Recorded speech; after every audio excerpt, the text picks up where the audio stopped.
Hi everyone and welcome back to Perima's Kitchen. I am Selena and today we're making a masala mac and cheese. Yes, using the same bechamel sauce that's used in Italian cooking and Italian pastas. We're going to spice it up a bit and make it a masala version. Now this masala mac and cheese is not just a fasting hack or for vegetarians. You can incorporate it with your meat dishes as well. And you can use it with chicken fillet, lamb or chicken mince, as well as minced curry. I actually use it very often with my leftover minced curry, and I'm going to upload a video showing you exactly what I do. While my pasta is boiling in some salted water, I've taken 2 heaped tablespoons of butter. I've added it to a very deep pot, and now we just want it to melt before we add our flour. It's now melted and I'm ready to add 2.5 tablespoons of all-purpose flour.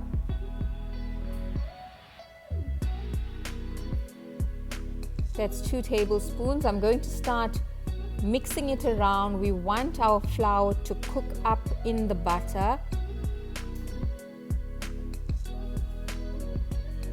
And that's my 1/2 tablespoon, the balance of my flour. Today I'm using 500 grams of macaroni, so if you are using more or less, you can adjust your quantities accordingly. So keep mixing your flour and butter. This is a roux that's being formed, but it's also really important that you cook out your flour before you add any other ingredients. I am now going to start adding my spices. You can even add green chilies, you can play around with spices, you can add a little bit of Dhania powder or your favorite herb and infuse those flavors into your bechamel sauce. Today I want the masala flavor, so I'm adding 1 tablespoon of my masala. I'm using Nagiah's everyday masala, and I'm also going to add 1/2 tablespoon of Kashmeri Chilli powder, and you can decide whether you want to use a mild, medium hot or extra hot. Warm up your masala and your chili powder in the butter and flour roux. Next, I'm adding 1/2 teaspoon of turmeric, and if you like roasted dhania powder, you can even add 1/2 teaspoon of roasted dhania powder. Mix everything again together, and also don't forget about your macaroni that's boiling. You need to drain it, and when you drain it, please keep some pasta water aside. Using the pasta water, I'm now adding approximately 3 dish spoons of pasta water.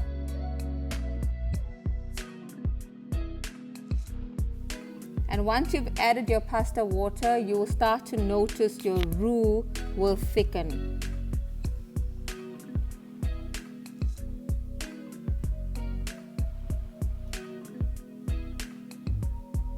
Next, I'm adding a tablespoon of olive oil. Keep mixing. And once it's all combined, we are now ready to add our milk, and you can use any milk of your choice. I use approximately 250 to 300 milliliters of milk, which is just more than a cupful, but please add your milk a little at a time, and that way you are able to achieve that consistency that you want. So keep adding a little milk at a time and keep mixing. We also want to prevent any lumps, and this will give you a very smooth, silky bechamel sauce. And you can also start to notice the color,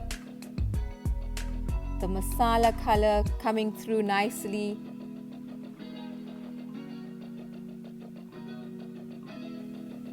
And we're almost there. You can already see this beautiful sheen, your glossy bechamel sauce. Make sure you're happy with the consistency of your sauce. And once you are, you can then add your seasoning, some salt and pepper. If you would like to add mixed herbs, you can do that as well. I'm keeping it all very simple today, so just some salt and pepper. Mix everything together, and that's your masala bechamel sauce that's ready. And to take it up a notch, if you want that gooiness, you can add your cheese. You can use cheddar, Gouda, mozzarella, a combination of cheeses. Keep your heat low and keep mixing so your cheese melts. And once it's ready, you can pop in all of your pasta. And if there's a little bit of pasta water there, that's fine.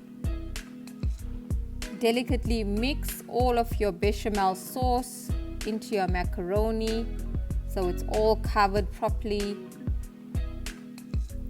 And at this point, you can even empty everything into an oven dish and add some grated cheese on top and bake for literally 5 to 10 minutes before you serve. You can add mashed potatoes, some sliced tomato, a sprinkle of your favorite herb. I'm keeping everything super simple. So it's on my stove top. I'm now sprinkling some grated cheese. And you can use some fresh parsley, but today I'm using some fresh coriander.